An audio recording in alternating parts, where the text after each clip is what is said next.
bersama pengacara Roy Suryo, Ahmad Hozinuddin, dan kami juga masih menunggu Sekjen Peradi Bersatu Ade Darmawan untuk bergabung. Mas Ahmad Hozinuddin, selamat petang. Mas Hozinuddin, bisa dengar suara studio? Ya. Oke. Mas Hozinuddin, kalau dari kubunya Pak Jokowi bilang kalau ini adalah upaya kriminalisasi dengan mengajukan kembali gelar perkara khusus. Tanggapan Anda?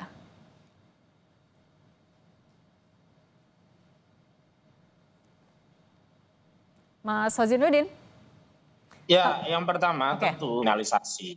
Kalau kita definisikan kriminalisasi secara sederhana adalah mengubah satu tindakan yang sebenarnya bukan kriminal, bukan kejahatan, seolah-olah menjadi kejahatan. Nah, tindakan yang dilakukan klien kami yang mengajukan proses gelar perkara khusus melalui pejabat berwenang, yakni Biro Wasidik Mabes Polri, adalah tindakan-tindakan yang sah, legal, dan konstitusional. Karena dasar hukumnya adalah Perkapolri nomor 9 tahun 2019, di mana di ketentuan pasal 3 perkara bersifat pidana maupun bersifat khusus.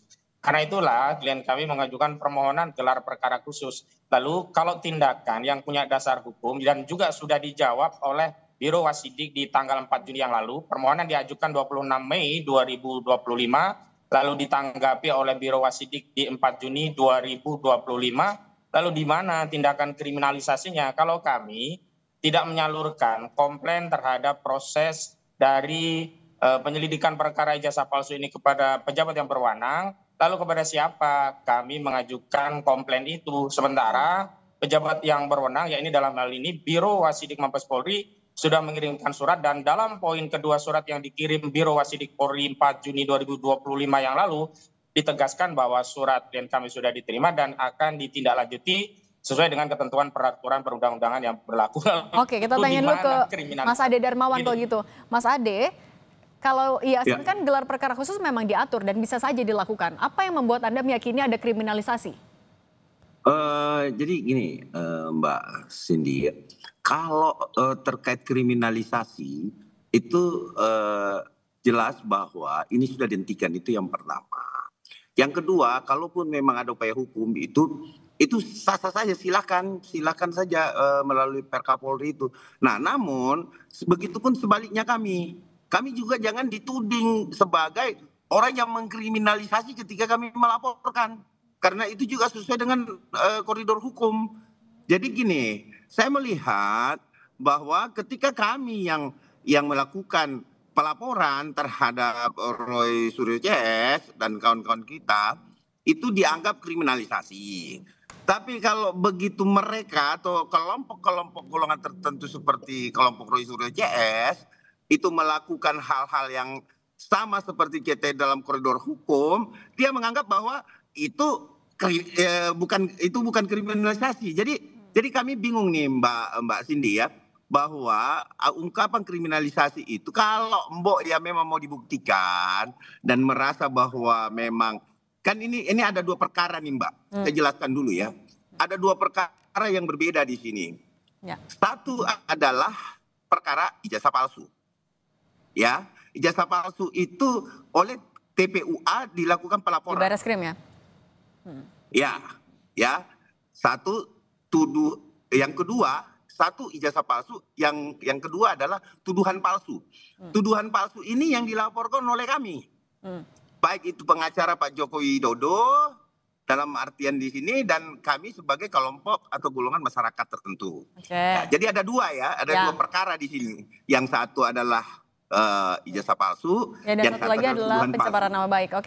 Iya, yang satu tuduhan palsu. Poinnya? Artinya, pada poinnya bahwa ketika ijazah palsu itu tidak terpenuhi atau dalam tanda kutip tadi disebutkan oleh Pak Ahmad Hozinuddin bahwa itu adalah yang berwenang, Polri di sini mengatakan bahwa itu kepada pejabat yang berwenang. Nah sekarang yang menyatakan bahwa identiknya satu ijazah itu apakah pejabat berwenang atau bukan? Kan pejabat yang berwenang.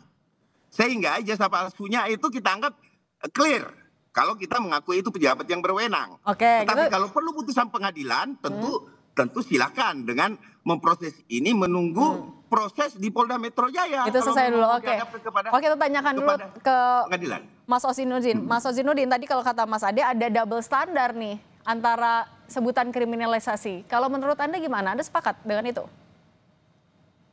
Ya sebenarnya kan Bung Ade Darmawan ini tidak punya legal standing untuk menanggapi hal ini ya. Karena istilah kriminalisasi yang dilontarkan kepada klien kami itu adalah istilah atau tuduhan tepatnya yang disampaikan oleh kuasa hukum saudara Joko Widodo. Sementara Bung Ade Darmawan itu tidak ada kaitannya dengan saudara Joko Widodo. Bahwa yang bersangkutan mengajukan laporan dan akhirnya laporan itu dikonsolidasi ke Polda Metro Jaya, itu hal yang lain. Yang kedua, tadi kalau dikatakan bahwa kami korban kriminalisasi, jelas. Kenapa?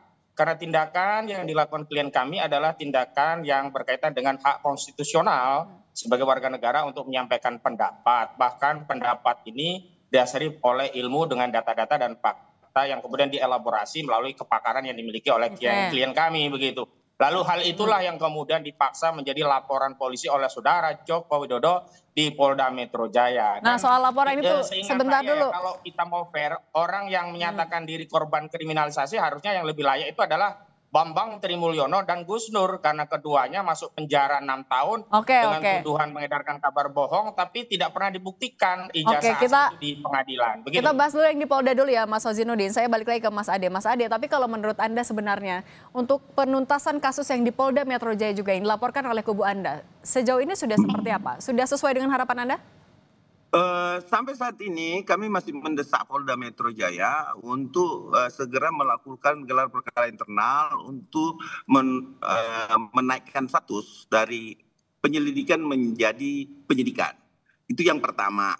Yang kedua, kami ini menganggap bahwa apa yang terjadi saat ini seperti yang dikategorikan bahwa itu adalah kriminalisasi dari Bambang T, bahwa ini adalah pidana berulang. Artinya ada kekuatan hukum tetap dari pengadilan yang menyatakan bahwa saudara Bambang Trimulyono itu dijatuhkan hukuman 4 tahun dari keputusan Mahkamah Agung, kalau saya nggak salah baca di situ 28 ayat 2 juga. Artinya itu bersifat ingkrah. Ya, kalau terkait mengenai itu kriminalisasi atau tidak, memang di dalam hukum itu ketika ada perbuatan atau peristiwa pidana, dia akan menembus hak asasi. Itu dulu kepada rakyat Indonesia sampaikan bahwa ketika satu peristiwa hukum terjadi dan itu diduga adalah tindak pidana, maka dia akan menembus hak asasi manusia. Artinya itulah larangannya. Nah, ketika itu dilanggar, maka tentu ada konsekuensi di situ. Ada konsekuensi hukum. Nah, bersifat ingkrah saya nyatakan bahwa kenapa saya sampaikan. Jadi pembelajaran juga buat kita semua bahwa ketika berbicara bahwa ada pidana berulang, jelas. Kenapa saya bilang berulang? Karena sudah ingkrah putusannya. Putusan dari Bambang Tri tersebut. Sehingga kami mendesak Polda Metro untuk segera menaikkan sidik juga ini dengan dasar apa? Dengan dasar sudah ada putusan yang ingkrah di sini. Dan dia juga di situ kalau nggak salah 45A dan 28 ayat 2 yang saya baca loh ya. Saya nggak tahu kalau mungkin ada persepsi lain dari saudara Ozinuddin gitu. Nah gimana kalau gitu, dari Mas Ozinuddin ada persepsi lain kah? Kita ke Mas Ozinuddin dulu ya Mas Ade. Gimana Mas Ozinuddin punya persepsi lain juga? Nah saya pikir ini yang harus kita luruskan dan kita tegakkan hukum berdasarkan hukum. Penyidik dalam hal ini Polda Metro Jaya tidak boleh didesak-desak untuk meningkatkan proses penyelidikan menjadi penyidikan karena tuntutan pihak-pihak tertentu. Proses penyelidikan hanya bisa dinaikkan menjadi penyidikan manakala sebuah peristiwa itu dianggap masuk kategori suatu kejahatan. Nah, di situ tentu perlu bukti-bukti. Dalam hal ini kalau kita mau menyatakan bahwa orang yang menyatakan ijazah palsu itu adalah sebuah kejahatan, misalnya di dalam hal ini laporan saudara Joko Widodo itu dianggap fitnah, itu dianggap pencemaran, maka harus dibuktikan dulu bahwa ijazah tersebut asli. Memang kalau tidak ada sengketa hukum terkait ijazah ini, otoritas yang berwenang dalam hal ini adalah UGM sudah cukup. Tapi karena ini menjadi sengketa, maka ijazah ini status quo tidak bisa dikatakan atau dipredikatkan dengan predikat apapun sebelum ada putusan yang berkekuatan hukum tetap dari lembaga peradilan. Karena ini kan ada sengketa. Klien kami dari hasil analisnya menyatakan palsu, Saudara Joko Widodo menyatakan asli. Nah, ini perlu dibawa ke lembaga yang berwenang dalam hal ini. Kalau sudah jadi sengketa hukum, ya pengadilan. Nah, sebelum ada putusan pengadilan yang berkekuatan hukum tetap, akan menjadi prematur jika orang mengkritisi ijazah palsu itu dianggap sebuah kejahatan, sementara ijazah itu belum dibuktikan secara hukum. Apalagi paralel dengan perkara pidana ini, ada 2 perkara perdata yang sedang bergulir. Pertama di Pengadilan Negeri Surakarta, yang kedua di Pengadilan Negeri Sleman. Saya kira begitu. Oke, baik. Mas Ade Darmawan, Sekjen Peradi, terima kasih. Dan Ahmad Hozinuddin, pengacara Roy Suryo juga terima kasih sudah berbagi di Kompas Petang. Sehat selalu semuanya ya.